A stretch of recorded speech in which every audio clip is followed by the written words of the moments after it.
Janriel Cuadro Alas Casimero may bagong banat kay Wonderboy Carl James Martin. At Gervonta Tank Davis, balik ensayo na. Pag-usapan natin lahat yan mga idol. Patuloy pa rin umiinit ang hidwaan at sagutan sa social media sa pagitan ng angas ng Pinas, Janriel Cuadro Alas Casimero at ni Wonderboy Carl James Martin. Matapos ang komento ng kanyang kapatid at manager na ikasa na raw ang laban sa pagitan ni Cuadro Alas at ng kanyang kapatid, ay ang kampo naman ni Casimero ang naglabas ng pahayag.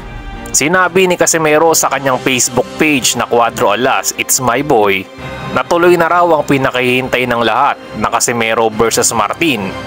Pero hindi si Janriel kundi ang kapatid niyang si Jason lang daw ang katapat ni Wonderboy. Pang battle of the YouTuber lang daw ang kanilang laban at si Jason lang kasi ang ka-level ni Martin at mukhang tagilid pa nga raw ito kay Kuya Lods. Wala pa namang sagot si Martin sa huling bitaw ni Casimero.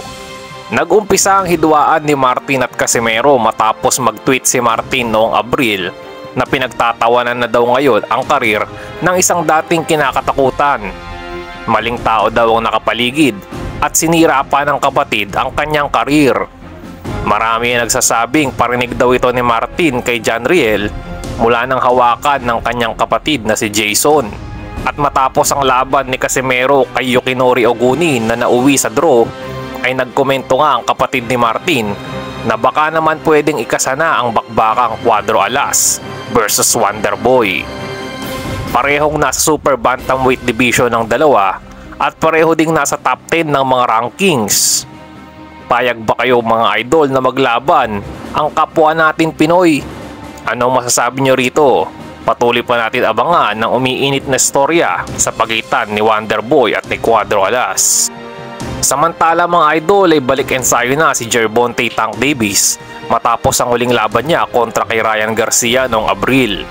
Sa kanyang workout ay nandun pa din ang bilis ng mga combination na binabato ni Tank. Wala pa namang nakaschedule na laban si Davis, ngunit malaki ang posibilidad na isang rematch kay Isaac Pitbull Cruz sa simula ng 2024 ang mangyari. Isa rin sa mga gustong makita ng boxing fans ay ang laban sa pagitan nila ni Devin Haney. Pero sinabi ni Haney na kung magharap man sila ni Tank ay sa light welterweight division na o 145 pounds dapat ito ganapin at hindi sa 135 kung saan ang dibisyon ni Tank Davis. Dagdag pa ni Haney ay si Shakur muna daw ang labanan ni Tank bago siya ang hamunin ng kanilang kampo. Yan lang muna ang ating mga boxing updates mga idol. Kung nagustuhan nyo ang ating video ay huwag kalimutang mag-like, subscribe at pakipindot na rin po ng notification bell para lagi kang updated sa mga bago nating uploads. Maraming salamat po.